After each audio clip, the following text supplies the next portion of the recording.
नमस्कार, मी तन्मय टिल्लू. रात्रीचा 8 वाजता आणि आपण पाहताय इनसाइड स्टोरी हे बातमीपत्र. बातमीपत्राच्या सुरुवातीलाच राजकीय वर्तुळातून एक मोठी बातमी पाहूयात.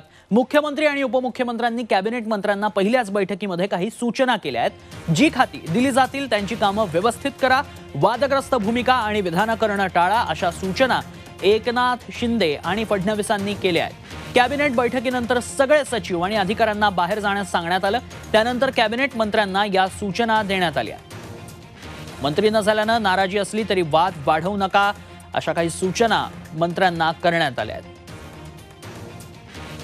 पाहुयात नव्या मंत्र्यांना कुठल्या सूचना आणि काय सल्ले देण्यात आलेत. खात्यांची कामं व्यवस्थित करा, वादग्रस्त विधानं भूमिका घेणं टाळा, मंत्रिमंडळात समावेश नसल्यानं काहींची नाराजी आहे, विनाकारण वाद वाढवू नका, खातेवाटप लवकरच केलं जाईल. कॅबिनेट बैठकीनंतर अधिकारी बाहेर गेल्यावर सूचना देण्यात आल्या. आणि आता शेतकऱ्यांसाठी सगळ्यात मोठी बातमी आहे. अतिवृष्टीमुळे नुकसान झालेल्या शेतकऱ्यांना एनडीआरएफच्या निकषापेक्षा दुप्पट मदत दिली जाणार असल्याची घोषणा मुख्यमंत्री एकनाथ शिंदेंनी केली आहे. शेतकऱ्यांना हेक्टरी 13,600 रुपयांची मदत देण्याचा निर्णय मंत्रिमंडळाच्या बैठकीत घेण्यात आलाय. तर मेट्रो 3 बाबतही सरकारनं मोठा निर्णय घेतला असून अतिरिक्त 10 कोटींची मंजुरी देण्यात आली आहे. त्यामुळे आता हा प्रकल्प 33,000 कोटींवर गेल्याची माहिती उपमुख्यमंत्री फडणवीसांनी दिली आहे. 2 हेक्टरची मर्यादा 3 हेक्टरपर्यंत वाढवण्यात आली आहे. तसंच मेट्रो 3 बाबतही सरकारनं मोठा निर्णय घेतलाय. अतिरिक्त 10 कोटींची मंजुरी देण्यात आली. त्यामुळे आता हा प्रकल्प 33,000 कोटींवर गेल्याची माहिती फडणवीसांनी दिली आहे. 10,000 कोटींची मंजुरी देण्यात आली आहे. मेट्रो 3 प्रकल्पासाठी 23,000 कोटींचा प्रकल्प 33,000 कोटींवर पोहोचलाय.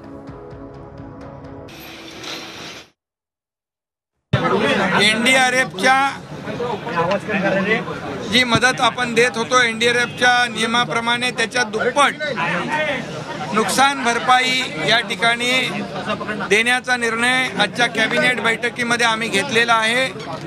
त्याचबरोबर 2 हेक्टरची मर्यादा होती, 2 हेक्टरची मर्यादा वाढवून आम्ही ती 3 हेक्टरपर्यंत केलेली आहे. ज्यामुळे अतिवृष्टीमुळे झालेल्या शेतकऱ्यांना मोठ्या प्रमाणात नुकसान भरपाई मिळेल आणि त्यांना मोठा दिलासा मिळेल. हा एक मोठा निर्णय आम्ही आजच्या कॅबिनेट बैठकीमध्ये घेतलेला आहे. जो प्रकल्प आपल्याला पहिला फेज 2021 साली आणि पूर्णपणे 2022 साली पूर्ण करायचा होता, तो पुढे गेला कारशेडवरच्या स्थगितीमुळे. आणि आता त्याला 10,000 कोटी रुपयाची अजून वाढ देण्यात आलेली आहे. 23,000 कोटी रुपयाचा प्रकल्प ढोबळमनाने आता 33,000 कोटी रुपयाचा झालाय. त्याला मान्यता देण्यात आली आहे. ग्राफिक्सच्या माध्यमातून पाहूयात काय नेमके निर्णय कॅबिनेटच्या बैठकीत घेण्यात आले. नुकसानग्रस्त शेतकऱ्यांना हेक्टरी 13,600 रुपयांची मदत. एनडीआरएफच्या निकषापेक्षा दुप्पट मदत देण्याचा निर्णय. नुकसानग्रस्त शेतकऱ्यांसाठी 2 हेक्टरची मर्यादा 3 हेक्टरपर्यंत वाढवली. मेट्रो 3 प्रकल्पासाठी अतिरिक्त 10,000 कोटींची तरतूद. रत्नागिरीत शासकीय वैद्यकीय महाविद्यालय उभारण्यास मान्यता. थोडी नाराजी आहे, पण एवढी जास्त नाराजी नाही की गट सोडून दुसऱ्या पक्षात जाऊ, अशी प्रतिक्रिया अपक्ष आमदार आणि प्रहार संघटनेचे प्रमुख बच्चू कडूंनी दिली आहे.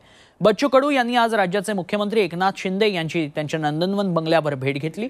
दुसऱ्या मंत्रिमंडळ विस्तारात बच्चू कडूंना स्थान मिळेल असा विश्वास शंभूराज देसाईंनी व्यक्त केला. ईश्वर साक्ष शपथ घेतो. असं झालेलं आहे, जो उशिरा आला त्याला पहिल्या पंक्तीत बसवलं गेलं आणि जो पहिले गेला त्याला आता आखरीमध्ये बसवलं जात आहे. पण त्याची काही नाराजी नाही आहे. हे चालू राहतं राजकारणात, कमी जास्त हा बदल फेर चालू राहते. आम्ही तेवढे समजदार आहोत, अशी कोणती नाराजी नाही. आणि माझं तर असं मत आहे, माझं व्यक्तिगत मत जर पाहिलं तर फक्त मंत्रिपदासाठीच आम्ही तिथं गेलो असं आमचं बिलकुल मत नाही आहे. दिया तो भी भला, नहीं दिया तो उससे ज्यादा भला. लवकरच विधानसभेचं अधिवेशन झाल्यानंतर दुसऱ्या टप्प्यातला विस्तार होणार आहे आणि कदाचित आम्हाला विश्वास आहे किंवा आम्हाला असं वाटते बच्चू कडू साहेब आमचे सहकारी आहेत, त्यांचं सहकार्य आम्हाला आहे, त्यामुळे शिंदे साहेब ही निश्चितपणानं त्यांचा विचार करतील आणि लवकरच होणाऱ्या विस्तारामध्ये अपक्षांना सुद्धा प्रतिनिधित्व मिळेल असा मला विश्वास आहे.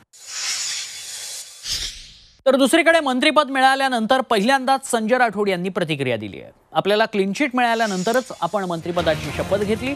या प्रकरणात आपल्या कुटुंबाला प्रचंड मानसिक त्रास सहन करावा लागलाय असंही त्यांनी म्हटलंय.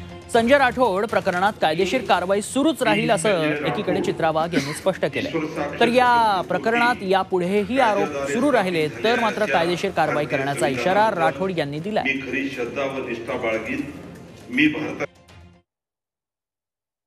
हा लढा जो आहे तो चालू राहील. न्यायदेवतेवर मला विश्वास आहे. सगळ्यात पहिल्यांदा संजय राठोड याला क्लीन चिट ही महाविकास आघाडीच्या सरकारने दिली होती, म्हणजे ठाकरे सरकारने दिली आहे. आणि त्याच्यामध्ये मग त्यावेळेचे मुख्यमंत्री, उपमुख्यमंत्री, गृहमंत्री, पुण्याचे पोलीस आयुक्त यांना विचारा ना तुम्ही कशी क्लीन चिट मिळाली. खऱ्या अर्थानं ही चौकशी पोलिसांनी केली आणि पोलिसांनी चौकशी केल्यानंतर मागे काही दिवसा अगोदर पोलिसांनी मला त्यामध्ये क्लीन चिट दिलेली आहे. लोकशाहीमध्ये सर्वांना बोलण्याचा अधिकार आहे. कदाचित चित्राताईंना माहीत नसेल, हे सर्व कागदपत्र त्यांना आम्ही पाठवण्याची व्यवस्था करू. आणि म्हणून आतापर्यंत मी शांत होतो, परंतु यानंतर अशाच पद्धतीचं जर वातावरण चालू राहिलं तर मी कायदेशीर सुद्धा मार्ग अवलंबणार आहे आणि कायदेशीर त्या ठिकाणी नोटीस सुद्धा देणार आहे. वादग्रस्त व्यक्तींना मंत्री करू नये अशी मागणी उपमुख्यमंत्री देवेंद्र फडणवीसांनी मुख्यमंत्र्यांकडे केली होती अशी माहिती आता पुढे येते. मंत्रिमंडळ विस्ताराआधी मुख्यमंत्री उपमुख्यमंत्री यांची बैठक झाली होती. मात्र आमचे मंत्री आम्ही ठरवू असं मुख्यमंत्र्यांकडून निक्षून सांगण्यात आल्याची माहिती सूत्रांनी दिली आहे.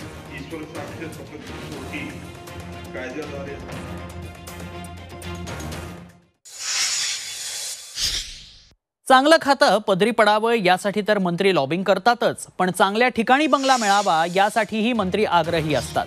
नव्या मंत्रिमंडळातील अनेक मंत्र्यांना मलबार हिल परिसरातील सरकारी बंगले हवेत. मंत्रालयापासून आपले बंगले दूर असावेत अशी मागणी बऱ्याच मंत्र्यांनी केल्याची माहिती सूत्रांनी दिली आहे. कामाचा व्याप बघता मलबार हिलमधील बंगलाच मिळावा यासाठी मंत्र्यांनी लॉबिंग सुरू केल्याचंही कळतंय. मंत्रालयापासून दूर बंगले हवेत, खात्यांपाठोपाठ मंत्र्यांचं बंगल्यांसाठीही लॉबिंग सुरू झाल्याचं समजतंय. मलबार हिलमधील बंगलाच मिळावा यासाठी मंत्री लॉबिंग सुरू करतायत.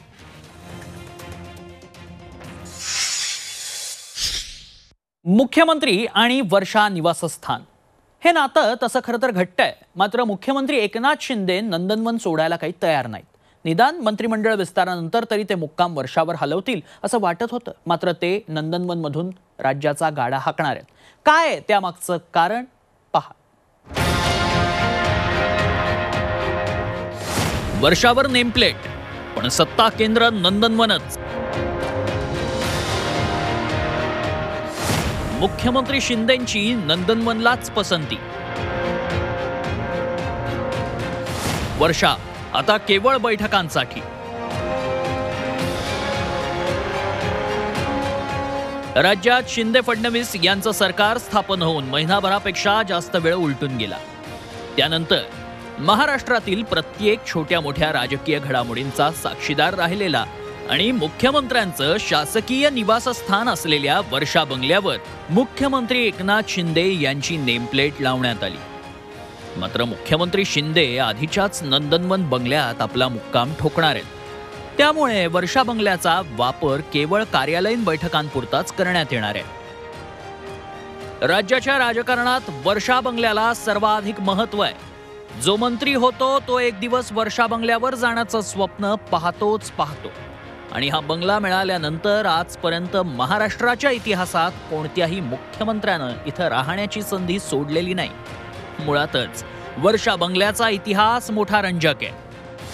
महाराष्ट्राचे पहिले मुख्यमंत्री यशवंतराव चव्हाण यांनी सह्याद्री बंगला हे अधिकृत निवासस्थान केलं होतं. चव्हाण यांच्यानंतरचे मुख्यमंत्री मारोतराव कन्नमवार यांनी ही परंपरा कायम ठेवली. त्यांच्या मंत्रिमंडळात वसंतराव नाईक हे कृषी मंत्री होते. त्यांच्या वाट्याला डग बिगन हा बंगला आला. पुढे कन्नमवारांचं अचानक निधन झाल्यानंतर वसंतरावांवर मुख्यमंत्री पदाची जबाबदारी आली. वसंतरावांनी डगबिगनमध्येच राहायचा निर्णय घेतला. मात्र त्या बंगल्याचं नाव बदलून त्यांनी वर्षा असं केलं. त्यानंतर 1963 पासून हाच वर्षा बंगला पुढे मुख्यमंत्र्यांचं निवासस्थान झाला. वर्षावर न राहणारे केवळ एकनाथ शिंदेच नाहीत, तर वसंतराव नाईक यांच्यानंतरचे मुख्यमंत्री शंकरराव चव्हाण यांनी आपला निवास सह्याद्रीवर नेला. त्यानंतर शरद पवारांनीही 1978 मध्ये मुख्यमंत्री झाल्यानंतर रामटेकमधला मुक्काम कायम ठेवला. मात्र शरद पवारांनी पुढील 3 वेळा मुख्यमंत्री झाल्यानंतर वर्षा बंगल्यावरच मुक्काम हलवला. त्यामुळेच प्रत्येक मंत्र्याचं एक दिवस वर्षा बंगला मिळवण्याचं स्वप्न असतं. मात्र एकनाथ शिंदे याला अपवाद ठरणार आहेत. त्यामुळे महाराष्ट्राचं सत्ता केंद्र हे आता वर्षा नसून नंदनवन असणार आहे. ब्युरो रिपोर्ट, झी 24 तास. दुसरीकडे महाराष्ट्रातल्या सत्ता संघर्षाची सुनावणी लांबणीवर पडली आहे. एकनाथ शिंदे आणि ठाकरेंनी केलेल्या विविध याचिकांवर आणि आमदारांच्या अपात्रतेची सुनावणी आता 22 ऑगस्टला होणार आहे. आधी ही सुनावणी सुप्रीम कोर्टात 12 ऑगस्टला होणार होती, पण या आठवड्यातल्या विविध सुट्ट्यांमुळे सुनावणी पुढे ढकलण्यात आली आहे. महाराष्ट्राच्या सत्ता संघर्षाचा फैसला आता 22 ऑगस्टला होणार आहे. त्यामुळे शिंदे गट आणि ठाकरे गट यांची धाकधूकही वाढली आहे.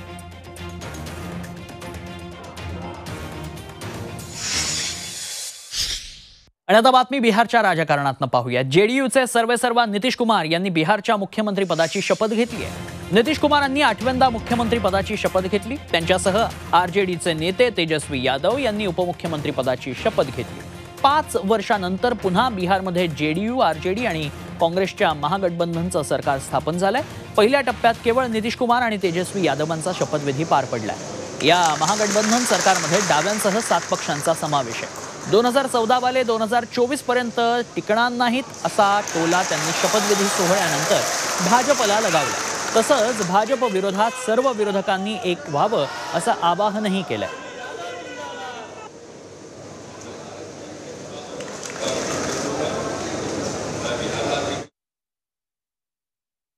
कि सब लोग मिल करके अब पूरा का पूरा मजबूत हो और सब लोग आगे का सब कुछ करें.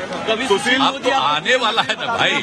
देखिए, जिनको 14 में मिला अब 24 है ना, फिर इसलिए सब लोग एकजुट हो जाए. आणि आता बातमी काहीशी चिंता वाढवणारी आहे, कारण कोरोनानंतर जगावर पुन्हा एका व्हायरसचं संकट घोंगावतंय. चीनमध्ये आता एक नव्या व्हायरसनं डोकं वर काढलंय. झुनोटिक लांग्या व्हायरस असं त्याचं नाव आहे. पहा.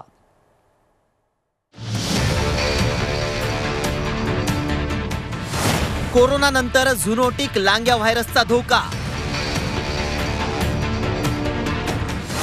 चीनमध्ये लांग्या व्हायरसचा धुमाकूळ. जगावर घातक व्हायरसचं नवं संकट.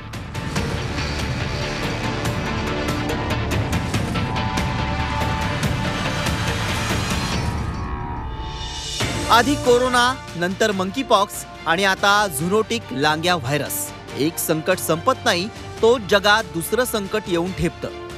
गेल्या 3 वर्षांपासून संकटांची मालिका सुरू झाली आहे. चीनमध्ये झुनोटिक लांग्या व्हायरसनं अक्षरशः धुमाकूळ घातलाय. चीनच्या शेडोंग आणि हेनान प्रांतात 35 जणांना या नव्या व्हायरसची बाधा झाली आहे. त्यानंतर चीनची आरोग्य यंत्रणा कामाला लागली आहे. झुनोटिक लांग्या व्हायरसचा प्रसार रोखण्यासाठी आवश्यक त्या उपाययोजना केल्या जात आहेत. झुनोटिक लांग्या व्हायरस पाळीव कुत्रे, बकरी आणि चुचुंदरी या प्राण्यांपासून पसरतो. चीनमध्ये जे 35 रुग्ण आढळून आलेत त्यांच्यात ताप, खोकला, थकवा, भूक न लागणं, अंगदुखी, डोकेदुखी, उलटी होणं अशी लक्षणं दिसून आली. बऱ्याच रुग्णांमधील पांढऱ्या पेशी आणि प्लेटलेट्स कमी झाल्या, तर काही रुग्णांचं लिव्हर आणि किडनी निकामी झाली आहे. चीनमधल्या नव्या व्हायरसनं जगावर पुन्हा एकदा धोक्याची घंटा वाजवली आहे. ह्या आजाराची बाधा माणसाला ज्यावेळेला होते त्यावेळेला सुरुवातीला सर्दी, खोकला, ताप येतो, प्रचंड अंग दुखतं आणि खूप गळून गेल्यासारखं वाटतं. हा ज्यावेळेला शरीरामध्ये पसरतो त्यावेळेला शरीरातल्या पांढऱ्या रक्तपेशी आणि प्लेटलेट्स या कमी होत जातात आणि त्याचबरोबर मूत्रपिंडांवरही परिणाम होत जातो. समाधानाची बाब इतकीच की हा व्हायरस माणसाकडून माणसांमध्ये पसरल्याचं अद्याप दिसून आलेलं नाही. मात्र कोरोना आणि मंकीपॉक्सचा अनुभव लक्षात घेता नव्या व्हायरसपासून जगाला वाचवायचं असेल तर प्रत्येकानं सावधगिरी बाळगायला हवी. ब्युरो रिपोर्ट, झी24 तास. वळूयात पुढच्या बातमीकडे. फास्टॅग आता महाग होण्याची शक्यता आहे. बँकांनी आपल्या फास्टॅगद्वारे होणाऱ्या व्यवहारांचं मार्जिन वाढवून हवंय. त्यासाठी बँकांनी NHAIवर दबाव वाढवायला सुरुवात केली. फास्टॅगद्वारे होणाऱ्या प्रत्येक व्यवहारावर प्रोजेक्ट मॅनेजमेंट फी म्हणून बँकांना 1.5% रक्कम मिळते. NHAIनं ही रक्कम नुकतीच 1%वर आणली होती. त्यामुळे बँका नाराज आहेत. जुनेच दर लागू करण्याचं पत्र लिहिण्यात आलंय.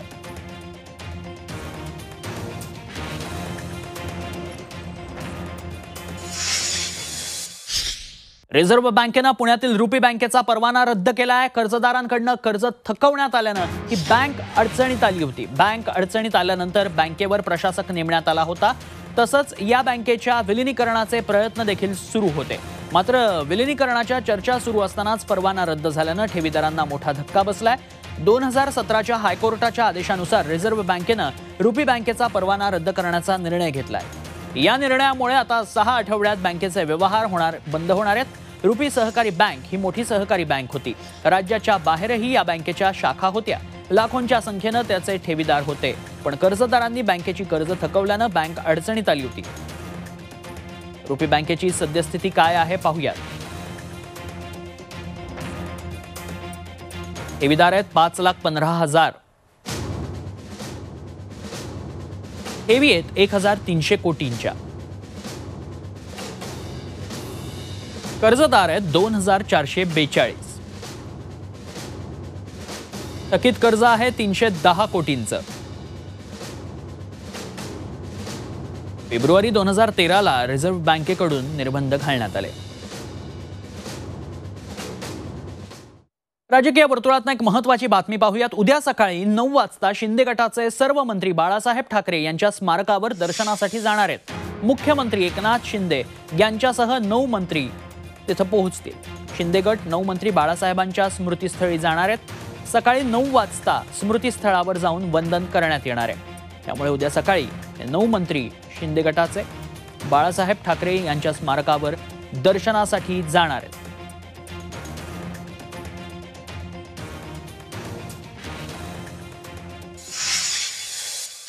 आणि आता कोल्हापुरातनं एक महत्त्वाची बातमी पाहूयात. मुसळधार पडणाऱ्या पावसामुळे पंचगंगा नदीनं इशारा पातळी गाठली आहे. तिची वाटचाल आता धोका पातळीकडे सुरू झाली आहे. पंचगंगा नदीची पाणी पातळी 41 फुटांवर पोहोचली आहे. पंचगंगा नदीची धोक्याची पातळी ही 43 फूट इतकी आहे. याच पार्श्वभूमीवर कोल्हापूर जिल्हा प्रशासनाकडून चिखली आणि नदीकाठच्या गावातील ग्रामस्थांना स्थलांतराच्या सूचना देण्यात आल्या आहेत.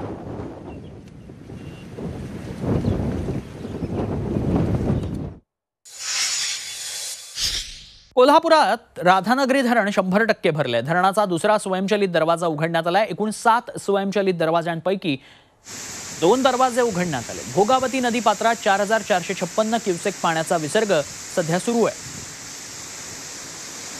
राधानगरी धरण ओव्हरफ्लो झालंय. त्याची ही दृश्य आपण पाहतोय. भोगावती नदी पात्रात सध्या विसर्ग करण्यात येतोय.